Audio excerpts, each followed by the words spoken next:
أعوذ بالله من الشيطان الرجيم. بسم الله الرحمن الرحيم. وسارعوا إلى مغفرة من ربكم وجنة عرضها السماوات والأرض أعدت للمتقين الذين ينفقون في السراء والضراء والكاظمين الغيظ والعافين عن الناس والله يحب المحسنين.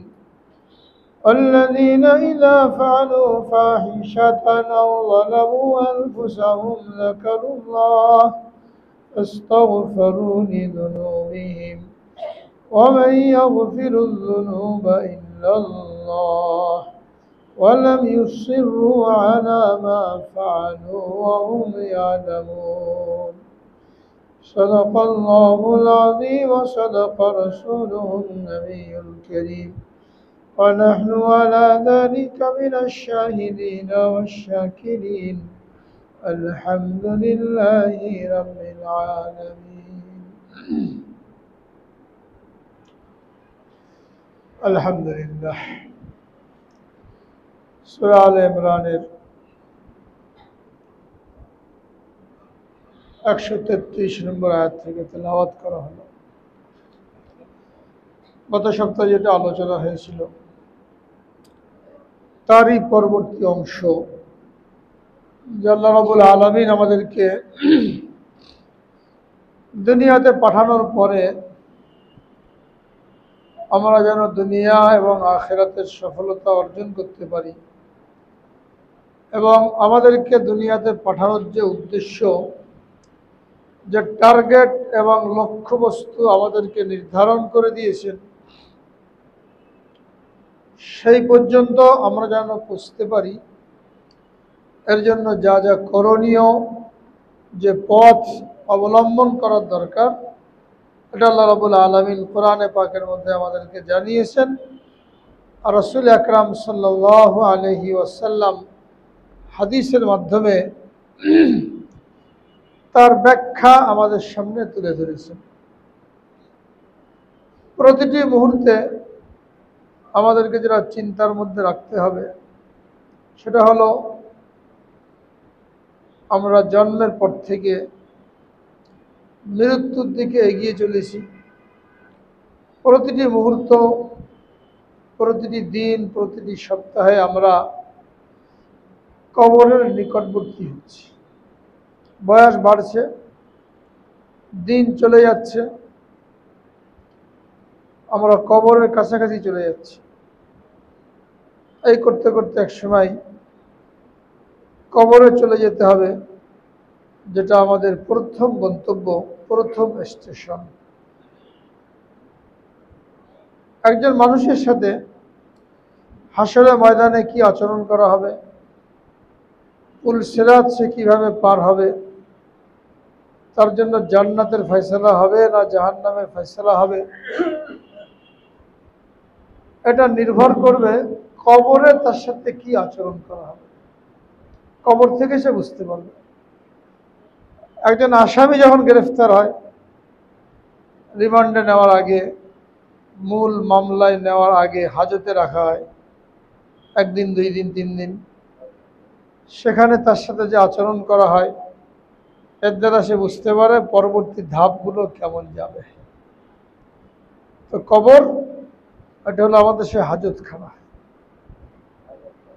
হযরত উসমান রাদিয়াল্লাহু তাআলা আনহু যখন কোনো কবরের পাশ দিয়ে যেতেন, তো দাঁড়াতেন, দোয়া করতেন, এবং এত বেশি ক্রন্দন করতেন যে তার অশ্রু দিয়ে দাড়ি ভিজে যেত। চাপ দাড়ি ছিল মুখ ভর্তি, পুরা দাড়ি মোবারক ভিজে টপ টপ করে পানি পড়ত। লোকেরা জিজ্ঞেস করলেন যে আপনি জান্নাত জাহান্নামের কথা শুনলে এত বেশি ভীত সন্ত্রস্ত হন না, এত বেশি ক্রন্দন করেন না, যতটা কবরের সামনে দাঁড়ালে আমরা দেখতে পাইছি। অথচ কবরের চাইতে জাহান্নাম, হাসরের ময়দান এটা আরো বেশি ভয়াবহ। আপনি ওইগুলো শুনলে যত না ভীত সন্ত্রস্ত হন, কবরের সামনে দাঁড়ালে আরো বেশি সন্তুষ্ট হন। উনি বললেন যে আমি নবী করিম সাল্লাল্লাহু আলাইহি ওয়াসাল্লামকে বলতে শুনেছি, তিনি ইরশাদ করেছেন, কবর হলো মানুষের প্রথম ঘাঁটি। এখানে যার মুআমালা সহজ হয়, যার সাথে ভালো আচরণ করা হয়, পরবর্তী ঘাঁটিগুলো তার জন্য সহজ হয়ে যায়। এই জন্য আমি কবর দেখলে এত ভয় পাই যে না জানি আমার সাথে কি ব্যবহার করা হয়। আর এই কারণেই রাসূল আকরাম সাল্লাল্লাহু আলাইহি ওয়াসাল্লাম ইরশাদ করেছেন, আল কবরু রাউযাতুম মিন রিয়াজিল জান্নাহ আও হুফরাতুম মিন হুফারিন নার। কবর জান্নাতের বাগান হবে অথবা জাহান্নামের গর্ত হবে। তো আমাদের এই কবর কি করে জান্নাতের বাগান হবে? হাসরের ময়দানে আমরা কিভাবে আরশের নিচে ছায়া পাব, আমাদের হিসাব কিতাব কিভাবে সহজ হবে, আমল নামা কিভাবে ডান হাতে আসবে, পুলসেরাত কিভাবে বিজলির মতন পার হয়ে যাব, সেই সব দিক নির্দেশনা আমাদেরকে দেওয়া হয়েছে কোরআনে পাকের বিভিন্ন আয়াতের মধ্যে। একটা গুরুত্বপূর্ণ হাদিসের মধ্যে হযরত হুযায়ফা রাদিয়াল্লাহু তাআলা আনহু এবং হযরত আবু হুরায়রা রাদিয়াল্লাহু তাআলা আনহু দুজন থেকে বর্ণিত একসাথে,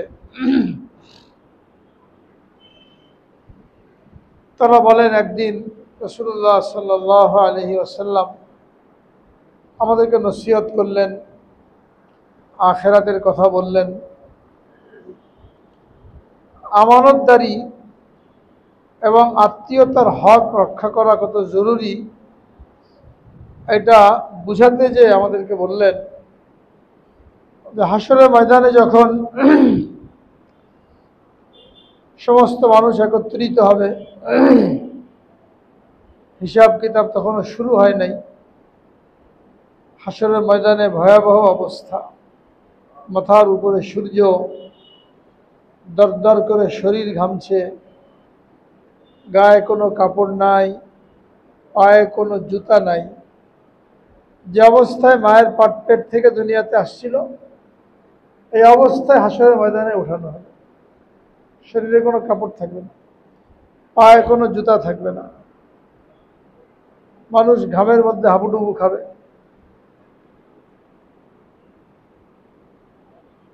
যারা গুনাহগার, জাহান্নাম তাদের কাছাকাছি করা হবে।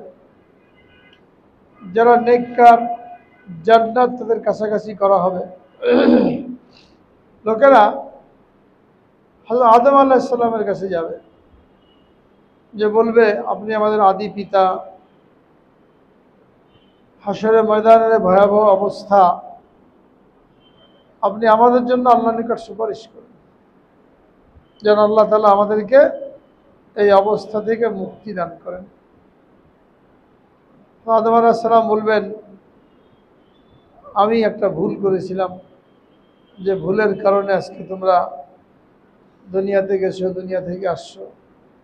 এই কারণে আমি এখন আল্লাহ তাআলার সামনে দাঁড়াতে লজ্জাবোধ করেছি, আমি অধিকারী নই।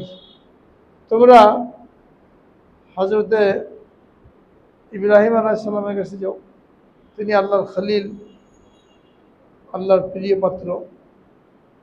লোকেরা হযরত ইব্রাহিম আলাইহিস কাছে যাবে, ওনাকে বলবে যে আপনি আমাদের জন্য দোয়া করেন, সুপারিশ করেন। তিনি বলবেন, আজকে আমি এই কাজের উপযুক্ত না। তোমরা কালিমুল্লাহ, যার সাথে আল্লাহ তাআলা সরাসরি কথা বলেছেন, হযরত মূসা আলাইহিস সালাম, তার কাছে যাও। লোকেরা তার কাছে যাবে, সুপারিশ করবে, দরখাস্ত করবে, আরজি পেশ করবে যে আমাদের জন্য সুপারিশ করেন। মূসা আলাইহিস সালাম বলবেন, আমি আজকে এই কাজের উপযুক্ত না, এর অধিকারী না। তোমরা হযরত ঈসা আলাইহিস সালামের কাছে যাও, যাকে আল্লাহ রাব্বুল আলামিন কুদরতিভাবে দুনিয়াতে পাঠিয়েছিলেন, নিজের রূহ তার মধ্যে ফুঁকে দিয়েছিলেন। তো লোকেরা হযরতে ঈসা আলাইহিস সালামের নিকট যাবে, যে বলবে, আনতা রূহুল্লাহ, আপনি আল্লাহর রূহ, আপনি আমাদের জন্য সুপারিশ করেন। তিনি বলবেন, আমি এই কাজের উপযুক্ত না, এই কাজের যোগ্যতা আমার মধ্যে নাই, তোমরা আখেরি নবীর নিকট যাও। তখন লোকেরা রাসূল আকরাম সাল্লাল্লাহু আলাইহি সাল্লামের খেদমতে হাজির হবে, এসে বলবে, আপনি দেখতে পাচ্ছেন কিয়ামতের ভয়াবহ অবস্থা, আমরা কি অবস্থার মধ্যে আছি, আমাদের জন্য সুপারিশ করেন। নবীজি বলবেন, হ্যাঁ, আজকে আমি তোমাদের জন্য সুপারিশ করব। এই কথা বলে তিনি আল্লাহ পাকের সামনে, এটা সংক্ষিপ্ত হাদিস, এটা আবার বিস্তারিত আকারে বর্ণনা করা হয়েছে আরো বড় আকারে, তারই সংক্ষিপ্ত রূপ সুপারিশ করবেন। আল্লাহ তাআলা সুপারিশ করে বিচার আচার করে জাহান্নামীদের জন্য জাহান্নামের ফয়সালা, জান্নাতীদের জন্য জান্নাতের ফয়সালা করবেন। এখন পুল সিরাত পার হয়ে ওপারে জান্নাত, পুল সিরাতের নিচে হবে জাহান্নাম, জাহান্নামের উপরে পুল সিরাতকে স্থাপন করা হবে। জাহান্নামের আগুন জ্বালাতে জ্বালাতে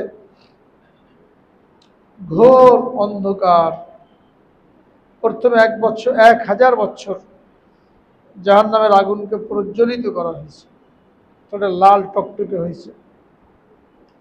এরপরে আরো 1000 বছর জ্বালানো হয়েছে, সাদা, আগুনের তীব্রতার কারণে সাদা, আগুন জ্বলে জ্বলে তখন সাদা দেখা যায়। এবার আরো 1000 বছর জাহান্নামের আগুনকে প্রজ্বলিত করা হয়েছে, তখন সেটা ঘোর কৃষ্ণ বর্ণ ধারণ করেছে, কালো ধোঁয়া ভর্তি।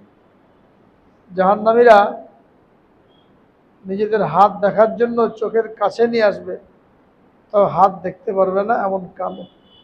এই জাহান্নামের উপরে পুল সিরাতকে স্থাপন করা হবে। আদাক্কু মিনাশ শা'র, চুলের চাইতে চিকুন এবং ধারালো তরবারির চাইতে ধার, এর উপর দিয়ে মানুষ পার হবে। রাসূল আকরাম সাল্লাল্লাহু আলাইহি সাল্লাম বলেন, পুল সিরাতে একদিকে আমানত থাকবে আর একদিকে আত্মীয়তার সম্পর্ক, এই দুই জিনিস অবস্থান করবে।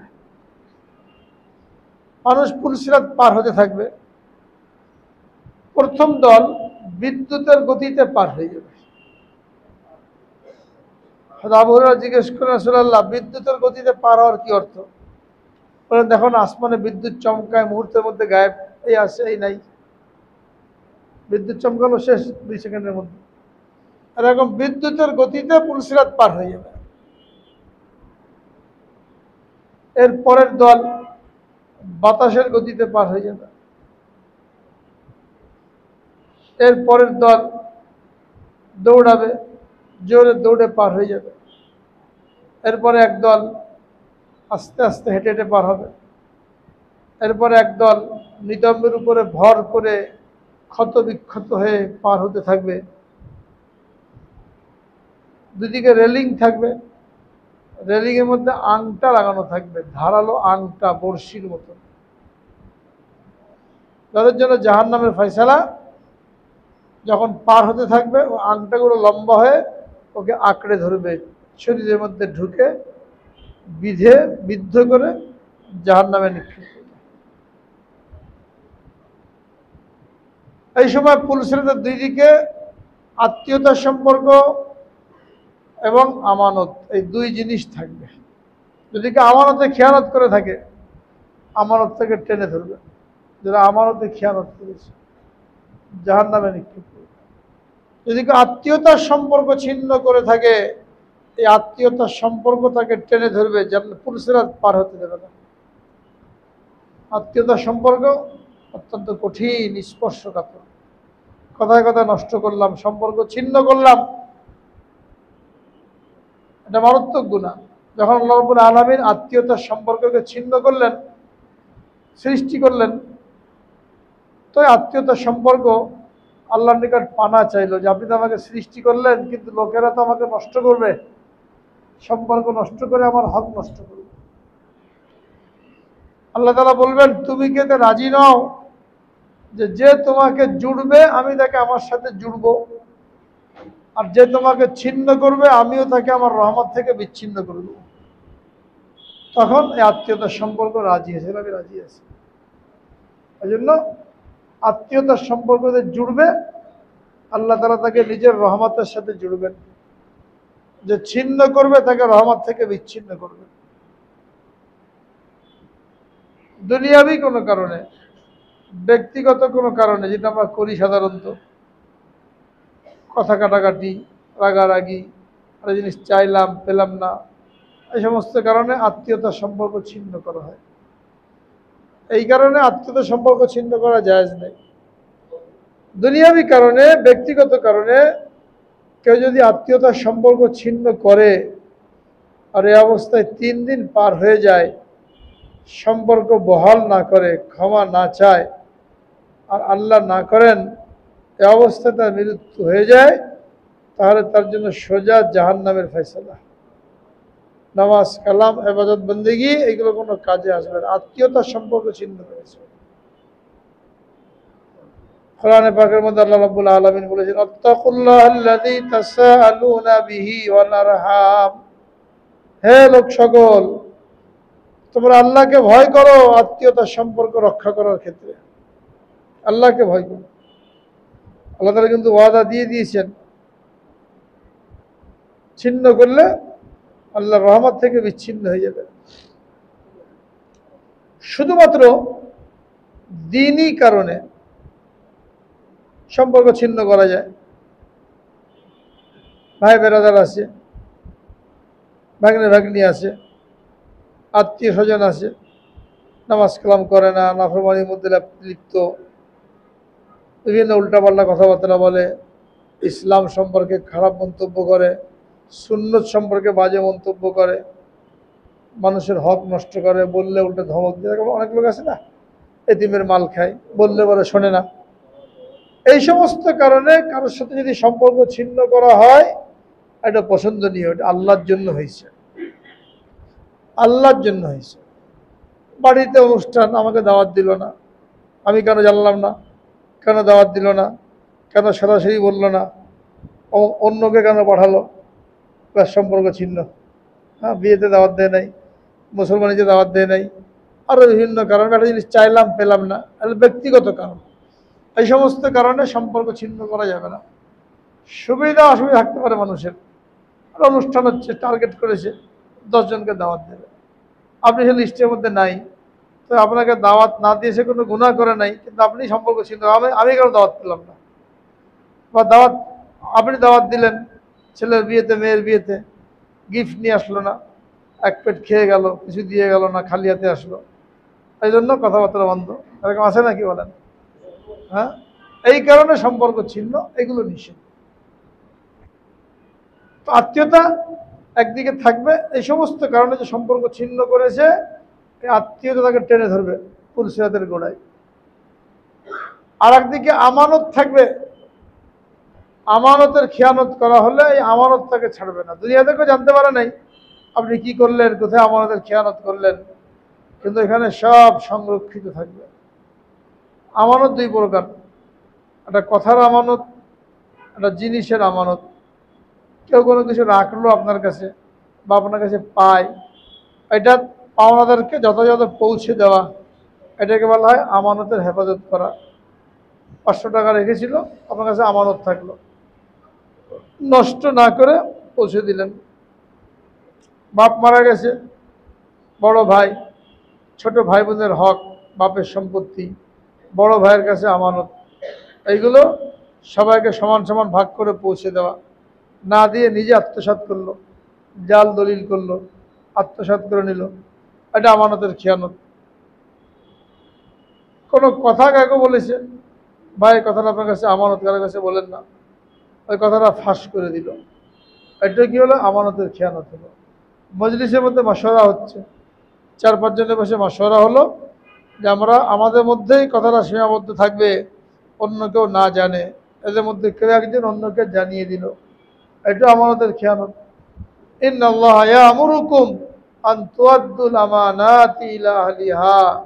আল্লাহ রাব্বুল আলামিন কাউকে ইলম দিয়েছেন, কোরআন হাদিসের ইলম, এই কোরআন হাদিসের ইলমটা তার কাছে আমানত, এই আমানতটাকে অন্যদের নিকট পৌঁছে দেওয়া, এটাও একটা আমানত, না পৌঁছালে খেয়ানত। তো আমানতের অর্থ অনেক ব্যাপক, আমরা যারা মনে করি অতটুকু মধ্যে সীমাবদ্ধ না, এই সবগুলো আমানত। এই আমানত আদায় করলে তখন সে ওই আমানতের অভিযোগ থেকে বাঁচবে পুলসিরাতে। আর যদি এগুলো আদায় না করে ওখানে তো বাঁচবেই না, দুনিয়াতেই আবার সে মুনাফিকের কাতারে শামিল হয়ে যাবে। মুনাফিকের তিনটা আলামত বলা হয়েছে। আয়াতুল মুনাফিক সালাস, ইজা ওয়াদা আখলাফা, ইজা হাদ্দাসা কাযাবা, ওয়া ইজা তুমিনা খানা। মুনাফিকের আলামত হলো তিনটা, যখন ওয়াদা করে তো ওয়াদা ভঙ্গ করে, ওয়াদা করে ওয়াদা ভঙ্গ করা মুনাফিকের আলামত। কারোর সাথে কোনো চুক্তি হলো, কথা হলো, ওয়াদা করলাম, কত ওয়াদা করি আমরা, অমুক দিন আসবো, অমুক জায়গায় দেখা হবে, অমুক জিনিসটা তোমাকে দেব বলি, কিন্তু এরপরে ভঙ্গ করি। কিছু কিছু ওয়াদা এমন আছে ওগুলোকে আমরা ওয়াদা মনে করি না, ভঙ্গ করি, কিন্তু এটাও কবিরা গুনাহ। যেমন অফিসে যাচ্ছেন, বাড়ি থেকে বের হয়েছেন, ছোট বাচ্চা 3-4 বছর বয়স, হ্যাঁ, পিছন পিছন ঘুরে শুধু বাইরে যেতে চায়, বাপের সাথে বাইরে যেতে চায়, আর দৈনিক এরকম হয়, সেও বাইরে যাবে। আপনি ওয়াদা করলেন যে বাবা তোমাদের চকলেট নিয়ে আসবো, আইসক্রিম নিয়ে আসবো, দই নিয়ে আসবো, ও খুশিতে আর যে গেল না, ঘরে রয়ে গেল। বিকেলবেলা খালি হাতে ফিরে আসলেন, চকলেটও আনলেন না, দইও আনলেন, আশা করে বসে রয়েছে আব্বা আসবে, চকলেট নিয়ে আসবে, এটা আনা হয় নাই, এটা ওয়াদা খেলাম। যদিও বাচ্চা কিছু বোঝে না, আর আমরা মনে করি এর সাথে কি ওয়াদা, আবার তো ভুলিয়ে দিয়ে আসলাম, এটাও ওয়াদা খেলাম। রাসূল আকরাম সাল্লাল্লাহু আলাইহি ওয়াসাল্লাম এক মহিলাকে পাকড়াও করলেন। এক মহিলা, বাচ্চা, ছোট বাচ্চা, 4 বছর বয়স, পালাচ্ছে, ডাক দিলে শোনে না, দুষ্টামি করে না, ও আসো আসো আসো, ডাক দিচ্ছে, একটা জিনিস দেবো, হাতের মধ্যে হাত, একটা জিনিস তোমাকে দেবো। তো বাচ্চাটা পালাচ্ছিল, মহিলা বলে আসো, একটা জিনিস দেবো, হাত মুট করে। এরপরে বাচ্চাটা আসলো। নবীজি বললেন তুমি কি আসলেই কিছু দেওয়ার ইচ্ছা করেছিলে, নাকি এমনি তাকে বলেছো আসো দেবো? বললেন আমার হাতে একটা খেজুর আছে, আসলে খেজুরটা দেবো। বলে তাহলে ঠিক আছে, যদি হাতে কিছু না থাকতো, এমনি উঠ করে দেখিয়েছো কিছু দেবো, তাহলে তুমি ওয়াদা খেলাপ করনেওয়ালা হয়ে যেত। হাদিস দ্বারা প্রমাণিত, কোনো বানানোর কথা না, এটাও কি ওয়াদা খেলাফের মধ্যে পড়ে। শুধু মানুষের সাথেই না, পশু পাখির সাথেও যদি আচরণ করা হয়, ওটা ওয়াদা খেলাফ। এক মুহাদ্দিস, যিনি হাদিস সংগ্রহ করেছেন, আগে তো কোনো মাদ্রাসা ছিল না, যারা হাদিস জানতেন, তো তালেব ইলম ছাত্র, তারা হাদিস শেখার জন্য খবর নিয়ে ওনার বাড়িতে চলে যেতেন, সফর করতেন, 1 দিন 2 দিন 10 দিনও সফর করতেন। যে অমুক শহরে একজন হাদিস বিশারদ আছেন, উনি নবীজির হাদিস জানেন, ওই তালেব ইলম সফর করে ওনার কাছে গেছে। অনেক সময় 1 মাসও সফর করা লাগতো। বুখারী রহমতুল্লাহ আলাইহি সফর করেছেন মাসের পর মাস, 4000 উস্তাদ থেকে এলেম অর্জন করেছেন। তালেব ইলম এক উস্তাদ থেকে হাদিস শোনার জন্য গেছেন, অনেক দিন লম্বা, 1 সপ্তাহ লম্বা সফর করে গেছেন এক মুহাদ্দিস সাহেবের কাছে, যিনি হাদিস জানতেন, হাদিস জানার জন্য। যে দেখেন মুহাদ্দিস সাহেব যার কাছে হাদিস শুনবেন, ওনার একটা ঘোড়া ছুটে গেছে, ধরা দিচ্ছে না, তো উনি একটা থলে নিয়ে, থলের মধ্যে খাবার থাকে, কি থাকে, খোল থাকে, ছোলা থাকে, যেগুলো খাওয়ায়, ভুসি থাকে, ওটা ধরে রাখেন, ঘোড়াকে ডাকছেন। তো ঘোড়া এই খাবার দেখে ধরা দিয়েছে, চলে আসছে খাবারের লোভে, খপ করে ঘোড়া রশিটা ধরেছেন, কিন্তু আসলে ওই থলের মধ্যে খাবার ছিল না, লোভ দেখিয়েছে, খাদ্য শেষ হয়ে গেছে, লোভ দেখিয়ে যখন ধরলো, এখন তো খাবার দেয় না, তার সাথে বললো হয়তো খাবার দেন, খাওয়ার জন্য আসছে।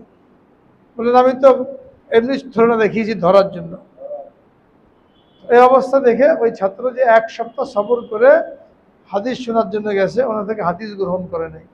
যে অবলা জন্তুর সাথে যে ধোঁকাবাজি করতে পারে, নবীজির হাদিসকেও মিথ্যা বলে চালিয়ে দিতে পারে, এটা ওয়াদা খেলাফ পশুর সাথে। তো শুধু মানুষই না, অবলা জন্তু, তার সাথেও যদি এরকম করা হয়, এটা ওয়াদা খেলাফের মধ্যে পড়ে, এটা মুনাফিকের আলামত। ইদা ওয়াদা আখলাফা ওয়া ইদা হাদ্দাসা কাযাবা, যখন কথা বলে তো মিথ্যা বলে। আজকাল তো মিথ্যা কথা বলা কোনো ব্যাপারই না, অবলীলা করবে এমন মিথ্যা কথা মসজিদে বসে বলে, অনেক লোকের সামনেও বলে, কিছু মনেই করে না যে এটা মিথ্যা। অহরহ আমাদের দ্বারা এই মিথ্যা সংগঠিত হচ্ছে। বান্দা যখন মিথ্যা বলে, হাদিসের মধ্যে বলা হয়েছে যে তার মুখ থেকে এমন দুর্গন্ধ ছোটে, ফেরেশতা 1 মাইল দূরে চলে যায়। তার সাথে যে রহমতের ফেরেশতা থাকে, এই মিথ্যা বলার কারণে রহমতের ফেরেশতা তার থেকে দূরে হটে যায় দুর্গন্ধের কারণে। এরকম মিথ্যা কথা আমরা অহরহ বলি। মোবাইলে কথা বলে লোকদের সামনেই, হাই চলে আসছি, কাছাকাছি আসি, আসে এখানে একটা ফার্ম গেটে আসি, এই চলে আসবো 2 মিনিটের মধ্যে। 2 মিনিটে যাওয়া যায়? এতগুলো লোক শুনলো, বাসের মধ্যে সব সাক্ষী হয়ে গেছে। মিথ্যা কথা যে বলছে, সবাইকে গুনাহ তো করলো, আবার কি করলো, সাক্ষীও রাখলো। এটা মনেই করে না গুনাহ। কথা স্পষ্ট করতে হবে, গোলমোল কথা বলা যাবে না। ইজা হাদ্দাসা কাযাবা, কথা বললে মিথ্যা বলে। ওয়াইদা তুমিনা খানা, আর আমানত রাখলে খিয়ানত করে। এই যে আমানতের কথা যেটা বলছিলাম, আমানত রাখলে খিয়ানত করে, এইটাও মুনাফিকের আমল। তো এই দুইটা হক নষ্ট করা বেশি মারাত্মক।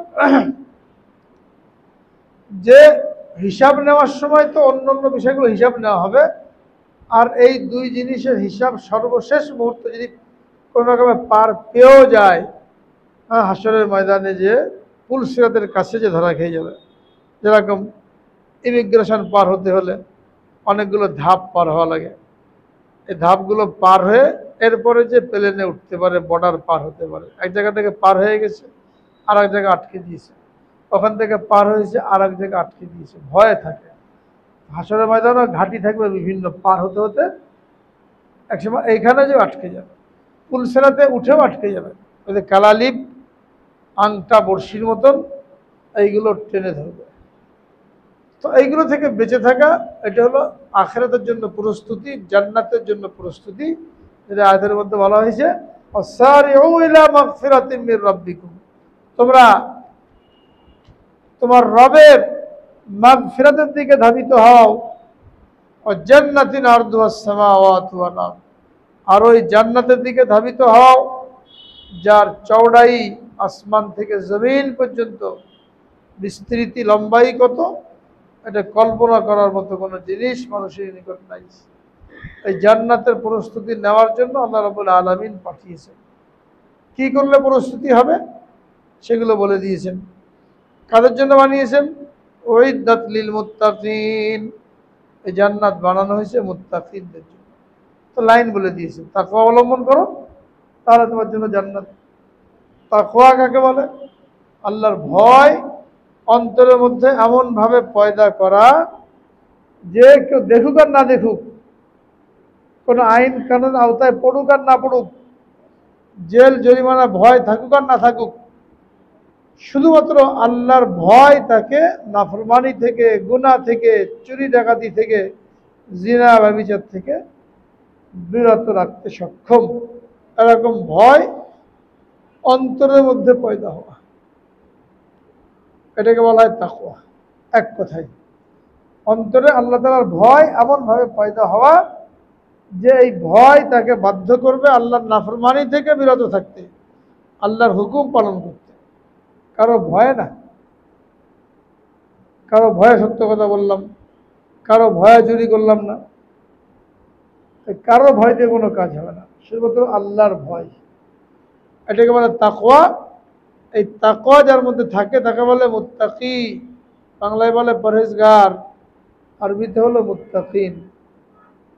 এই মুত্তাকিনদের কিছু গুণ এখানে বয়ান করা হয়েছে, যেটা বলা উদ্দেশ্য। মুত্তাকিন কারা? الذين ينفقون في السراء والضراء والكاظمين الغيظ والعافين عن الناس والله يحب المحسنين। চারটা গুণ বয়ান করেছে।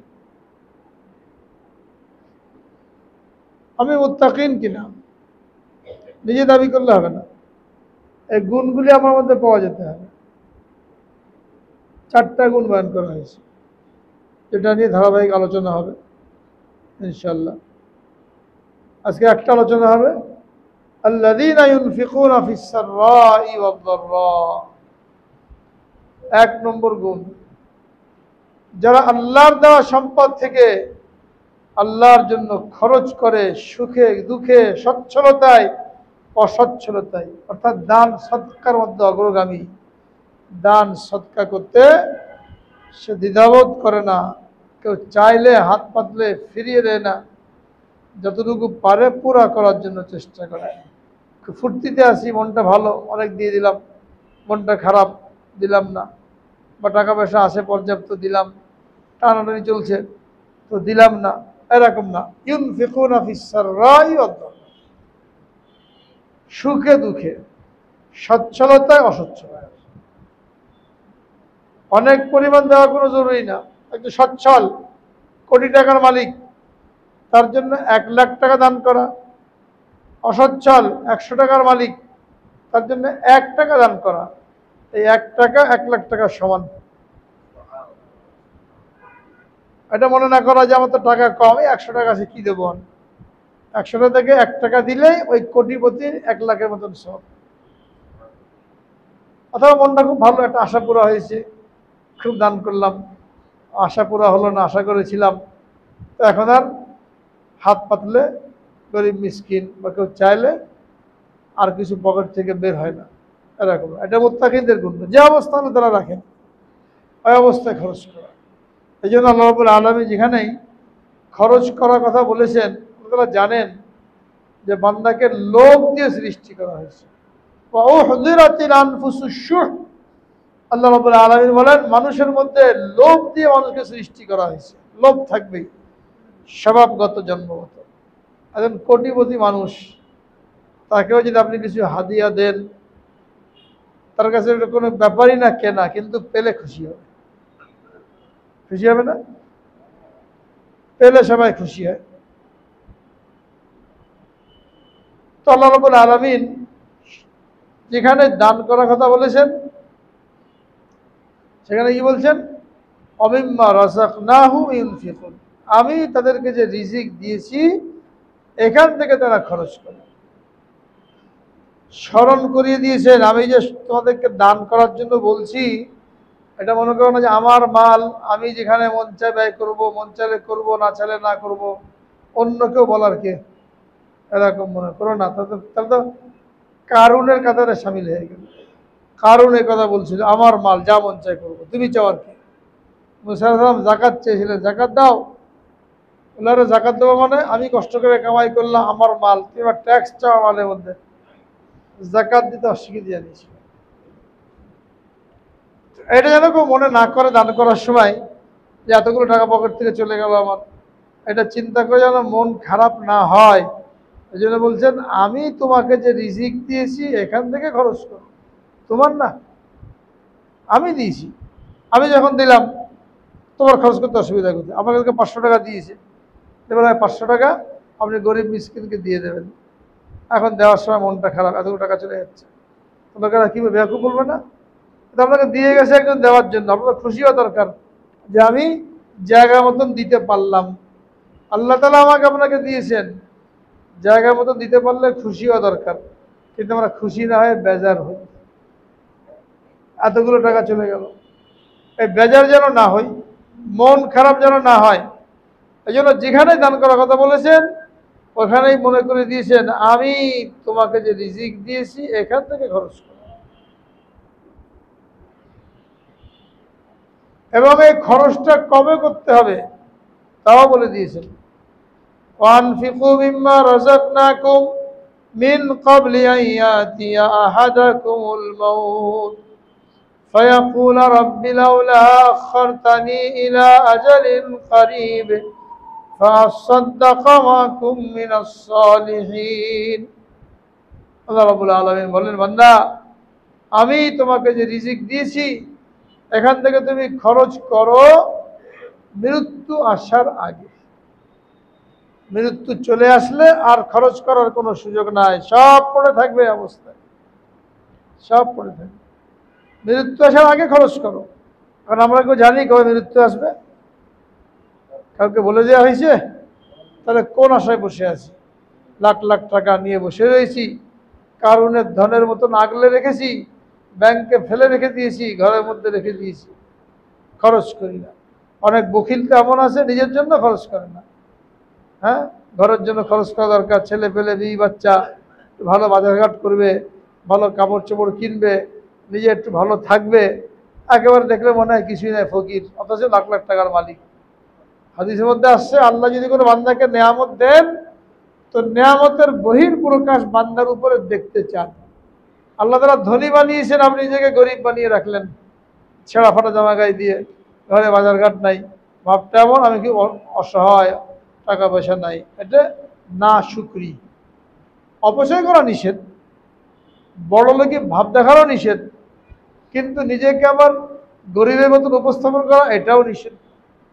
বিলাসিতা না, যতটুকু দ্বারা এটা প্রকাশ পায় যে আপনি অসচ্ছল না, আপনি দুঃখী না, আপনি সুখী মানুষ, অতটুকু খরচ করতে হবে।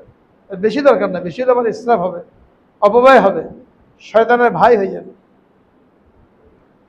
তো কি বলছেন? মৃত্যু আসার আগে, মিন ক্বাবলি আন ইয়াতি আহাদাকুমুল মাউত, এমন যেন না হয় দিলে না কক্ষিগত করে রাখলে, জমা করে রাখলে, যখন মৃত্যু চলে আসলো ফায়াকুল রাব্বি লাউলা আখারতানি ইলা আজালিন করিব, তখন যেন এই কথা না বলতে হয়, আল্লাহ একটু সময় দেন, কিছুই তো করতে পারি না, একটু সময় দেন, এ কথা যেন বলতে না হয়।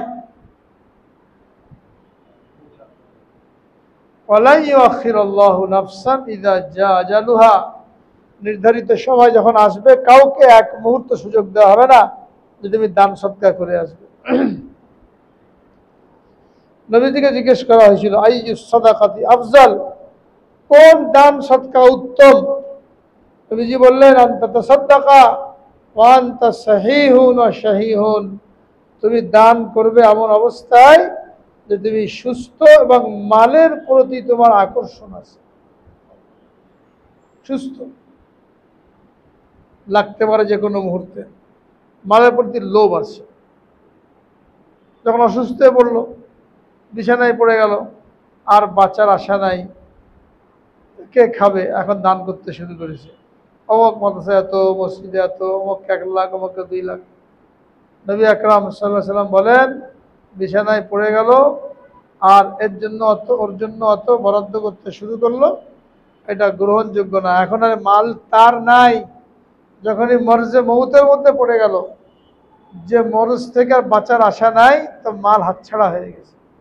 এখন এই মাল তার ওয়ারেসের হয়ে গেছে, চোখ বন্ধ হয় না এখনো, কিন্তু মারা যাচ্ছে রোগের মধ্যে।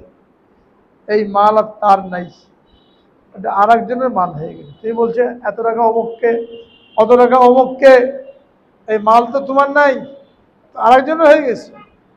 এটা আল্লাহ তাআলা বলছেন মৃত্যু আসার আগে। আর যেহেতু আমরা জানি না আমাদের মৃত্যু কবে আসবে, এই জন্য যখনই সুযোগ হয় তখনই আল্লাহর ব্যাংকে জমা করতে থাকা। রাসূল আকরাম সাল্লাল্লাহু আলাইহি সাল্লাম আসমা রাদিয়াল্লাহু তাআলা আনহা, আয়েশার বোন, তাকে বললেন, হে আসমা, মন খুলে খরচ করো, হাত খুলে খরচ করো, গুনে না, গুনে দিও না, তাহলে আল্লাহ তোমাকে গুনে গুনে দেবেন। গুনে গুনে দিলে, গুনে গুনে দিও না, গুনাহ ছাড়া দাও, তাহলে আল্লাহ তোমাকে গুনাহ ছাড়া দেবেন। আর তুমি গুনে গুনে দিলে আল্লাহ তোমাকে গুনে গুনে দেবে, অল্পই দেবে। মন খুলে। আমরা কি করি? দান করতে হবে, গরিব আসছে একজন, হাত পাচ্ছে, টাকা বান্ডিলটা বের করে খুলতে খুলতে ভিতরে ছোট্ট একটা নোট বের করি, 2 টাকার নোট যদি থাকে তাহলে তো ভালোই হয়, তাহলে দিতে কষ্ট হয় না। 2 টাকার নোট পেল না, 5 টাকার নোট আছে, চিন্তা করে 5 টাকা দেবো কি দেবো না, 2 টাকা পেলে ভালো হতো, 5 টাকা দেবো কি দেবো না, খানিক চিন্তা করে পরে 5 টাকা দেয়, তো মনটা একটু খারাপ লাগে। বড় নোটটা বের হয় যে গুনে গুনে দিলাম, 5 টাকা দিলাম, তো আল্লাহ তাআলা কত দেবেন? গুনে গুনেই দেবেন। আল্লাহ তাআলা তৌফিক দিলে সাধ্য মতন দেওয়ার জন্য চেষ্টা করা, এবং এই দানের ক্ষেত্রে, খরচ করার ক্ষেত্রে নিজের ঘর থেকে শুরু করা। হাদিসের মধ্যে বলা হয়েছে মানুষ নিজের পরিবারের জন্য যা খরচ করে এটা বড় দান, দ্বিগুণ সওয়াব। এরপরে আত্মীয় স্বজন, আগে পরিবার, ছেলে মেয়ে বাচ্চা, তাদের জন্য মন খুলে খরচ করতে হবে, কিন্তু মনে রাখতে হবে অপব্যয় না হয়, অপচয় না হয়, এটা খেয়াল রাখতে। বড় লোকই ভাব দেখাতে যে অনেক দামি দামি জিনিস কিনি, দামি দামি জিনিস দিয়ে ঘর সাজাই, হ্যাঁ, এটা আবার ওই মন খুলে খরচ না, এটা তো অপচয়, শয়তানের ভাই। যতটুকু না হলে নয়, এর মধ্যে মন খুলে খরচ করা বড় দান। এরপর আত্মীয় স্বজন, 2 নম্বরে ডবল সব পাওয়া যাবে। এরপরে পরবর্তী, আর আলেম ওলামা, তালেব ইলম, মাদ্রাসা, মসজিদ, এইসব জায়গায় খরচ করলে দ্বিগুণ সব সদকা জারিয়া হয়ে যাবে। ওখানে তো সদকা জারিয়া হবে না, খরচ করলো শেষ। আর মসজিদ মাদ্রাসা আলেম ওলামা এখানে দিলে সদকা জারিয়া হবে। যতদিন পর্যন্ত এই মসজিদ থেকে লোকেরা উপকৃত হবে, এই মাদ্রাসা থেকে লোকেরা উপকৃত হবে, এই আলেমের দ্বারা এলেমের প্রচার প্রসার হবে, তো এটা আমার সদকা জারিয়া হয়ে গেল। বেশি সব হলো এইখানে তালেব এলেম আলেম কিতাবাদি কিনে দেওয়া মাদ্রাসার মধ্যে, মসজিদের মধ্যে কোরআন শরীফ তফসির। অনেকে মসজিদে কোরআন শরীফ দেই, তাল্লাশ করে মান্যত করেছে কোরআন মসজিদে কোরআন শরীফ দেবো। এখন কেমন কোরআন শরীফ দিল? একবার নিউজ প্রিন্ট কম দামে কোরআন শরীফ কোনটা সেটা মান্যত করেছিল, একটা আল্লাহর সাথে চুক্তি করেছে, আমার এই কাজটা যদি করে দাও তো তোমার ঘরে একটা কোরআন শরীফ দেবো। আল্লাহ তাআলা কাজটা করে দিয়েছেন। এখন কোরআন শরীফ কিনতে যায় কী করে? সবচেয়ে ছোট কম দামের যেটা নিউজ প্রিন্টে ছাপা পড়া যায় না, এইগুলো দিয়ে আসলো, চুক্তি পুরা করতে গেছে। এই দাম গ্রহণযোগ্য না। একটা কোরআন শরীফ দিলেন মসজিদে, আল্লাহর কালাম যেটা মানুষে পড়তে পারে, উত্তম হলো ভালো ছাপা, ভালো কাগজ এবং গিলাপ সহকারে দেওয়া। তো মসজিদে কোরআন শরীফ দান করলে শুধু কোরআন শরীফ না, গিলাপ সহকারে দিতে হবে। কোরআন শরীফকে গিলাপ দিয়ে ঢেকে রাখা, এটা আদব। কোরআন শরীফ ফেলে রাখলেন, ধুলাবালি পড়লো কালাম, আল্লাহর কালামের মধ্যে, বেয়াদবি। কোরআন শরীফে গিলাপ লাগানো থাকতে হবে। যারা কোরআন শরীফ দান করবে এরা গিলাপ সহ দান করবে। আর যদি কোনো মসজিদে কোরআন শরীফ থাকে গিলাপ লাগানো নাই, তো কেউ একজন উদ্যোগী হয়ে কতগুলো কোরআন শরীফ আছে কতগুলো গিলাপ বানিয়ে কোরআন শরীফে পরিয়ে দেন। কোরআন শরীফের আদব করা হলো, আদব রক্ষা করা হলো। এই ওসিলা আল্লাহ তাআলা আপনাকে জান্নাতের লেবাস পরাতে পারেন। আশা করি। তো যেখানে মসজিদ আছে, গ্রামে গেলে গ্রামে দেখবেন কোরআন শরীফগুলো পড়ে আছে, কিন্তু পড়ে না, এমন ময়লা উপরে আপনি পড়বে ধরতে পারবেন না। প্রত্যেকটা গ্রামে মসজিদে অবস্থা। ইমাম সাহেব যারা থাকে, মুয়াজ্জিন তো নাই, খাদেমও নাই, ইমাম সাহেবই সব। ইমাম সাহেবের সময় কোথায়? বেতন 5,000 টাকা, নামাজটা পড়িয়ে সাইকেল নিয়ে ছুট, কোথাও মাছের খামার, কোথাও মুরগির খামার, হ্যাঁ, এইগুলো নিয়ে ব্যস্ত। মসজিদের মধ্যে ঝুল ভরা আছে না? গ্রাম দেশের মসজিদে কি বলে? ঝুল ভরা, ময়লা ভরা, জানালা হাত দেওয়া যায় না, এখানে ময়লা ভরা। আর কোরআন শরীফ তো পড়ারই উপায় নেই, এমন ছিন্ন ভিন্ন অবস্থায় পড়ে আছে, আপনি নিয়ে পড়বেন, পড়ারই উপায় নেই। কোরআন শরীফ ছিঁড়ে গেলে, ফেটে গেলে ওটাকে এরকম ফেলে রাখা নিষেধ, দাফন করে দিতে হবে। কাপড়ে পেঁচিয়ে কবরস্থানে দাফন করে দিতে হয়। যেগুলো পড়ার অনুপযুক্ত হয়ে গেছে, এগুলো ফেলে রাখলে গুনাহ হবে। ধুলাবালি করছে, মশামাছি পায়খানা করছে, মাকড়সা জাল বুনছে, এরকম কোরআন শরীফ পড়ে আছে গ্রামের মসজিদে। গেলে পরে খেয়াল করবেন, যারা গ্রামে যাবেন আগে মসজিদে গেলে কোরআন শরীফ খেয়াল, এরকম যদি থাকে ইমাম সাহেবকে বলে অথবা নিজে উদ্যোগী হয়ে ছেঁড়া ফাটা পড়া অনুপযুক্ত ওইগুলোকে পেঁচিয়ে কবরস্থানে দাফন করে দিতে হবে, গর্ত করে দিয়ে মাটি চাপা দিতে হবে। আর যদি গেলাপ ছাড়া থাকে তো গেলাপ বানিয়ে ওগুলোকে পরিয়ে দিয়ে আসেন। শহরের মধ্যে যে মসজিদে নামাজ পড়েন ওখানে দেখেন কোরআন শরীফ গিলাপ ছাড়া আছে কিনা, যদি থাকে তাহলে ওইগুলোকে গিলাপ পরানো। আর যদি কেউ দান করে তো গিলাপ সহ দেওয়া, গিলাপ ছাড়া না দেওয়া। এইভাবে মান্নত পুরা করা, এটা একটা খরচের লাইন। খরচ, আল্লাযীনা ইউনফিকুনা ফিস-সাররাই ওয়াদ-দাররা, সুখে দুঃখে খরচ করে, এগুলো আল্লাহর ব্যাংকে জমা হচ্ছে। মন খুলে খরচ করতে হবে, ইলমের জন্য খরচ করতে হবে।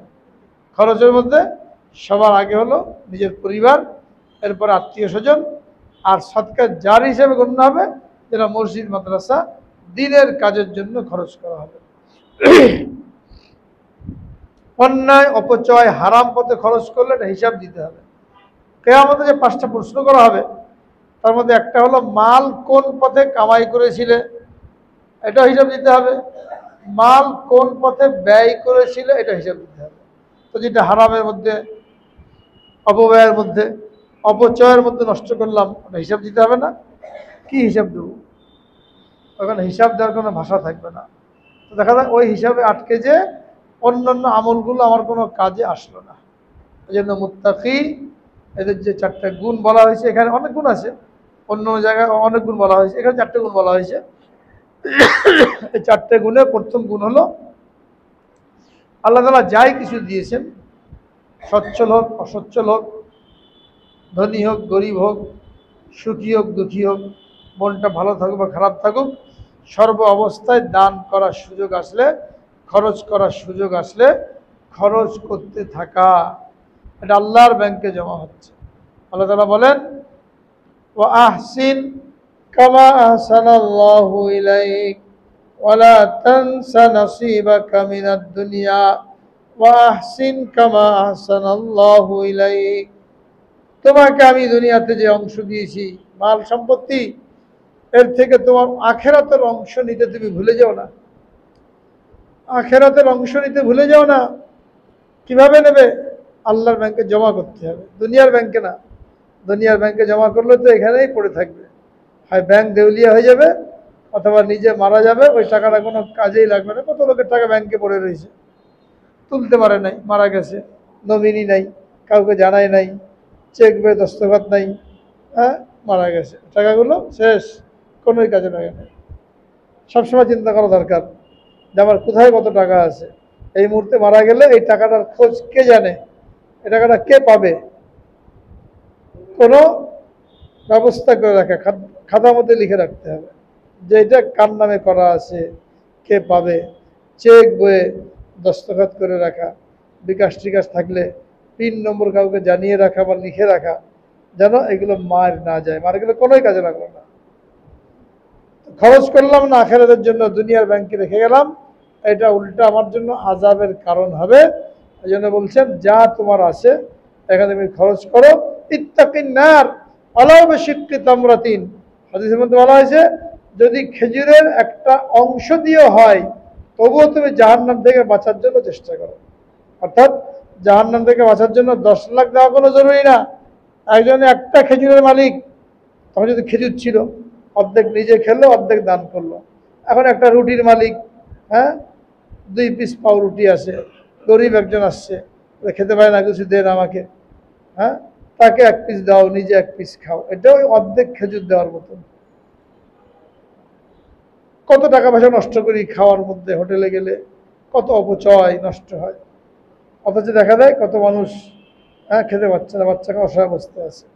যখন আমি পেট ভরে খেলাম, বিলাসিতার মধ্যে ডুবলাম, এই লোকগুলোর কথাও চিন্তা করা দরকার। হোটেলে কত টাকা খেয়ে বেরোলাম, একজনে ঢুকে 400, 500, 1000 টাকা খরচ করে বের হয়, বাইরে ফকিররা থাকে, আশায় বসে থাকে, এখানে 2 টাকা দেওয়ার তৌফিক হয় না। 500 টাকা খরচ করে আসলাম, অর্ধেক খানা নষ্ট করে আসলাম, কত খানা নষ্ট করে পড়ে থাকে, আর বাইরে ফকিরকে 2 টাকা দেওয়ার তৌফিক হয় না।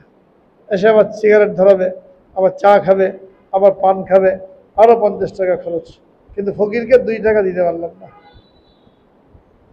এটা আলাদা কথা যে যারা পেশাদার ফকির এদেরকে দেওয়া নিষেধ, পেশাদার ফকিরকে দেওয়া নিষেধ, সাথে মোবাইলও আছে, আবার হেরোইন খাবে, ইয়াবা খাবে, হ্যাঁ, ও দুজনে মারামারিও করে, এরকম পেশাদার ফকির এদেরকে দেওয়া নিষেধ। যারা আসলেই ফকির, আসলেই মোহতাজ, দেখলে বোঝা যায়, এদেরকে দিতে বলা হয়েছে। যারা ব্যবসা করে ভিক্ষার নামে, এদেরকে দেওয়া যাবে না।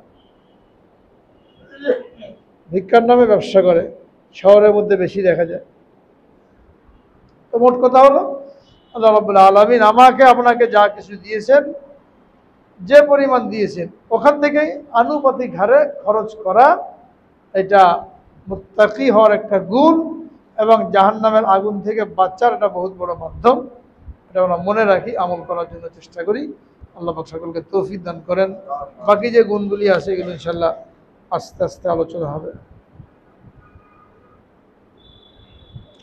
আমাদের দেশের ব্যাংকগুলোর ইসলামী ব্যাংকিং কতটা শরীয়ত মতো?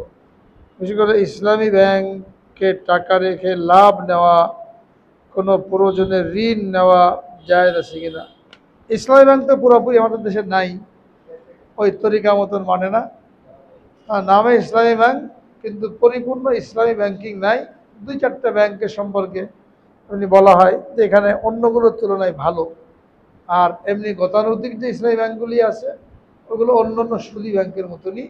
ওলামায়ে কেরাম 2টো ব্যাংকের কথা বলেন যে এদের মূল নীতিগুলো অনেকটা ইসলাম সম্মত, ওলামাদের পরামর্শ মতন চলে।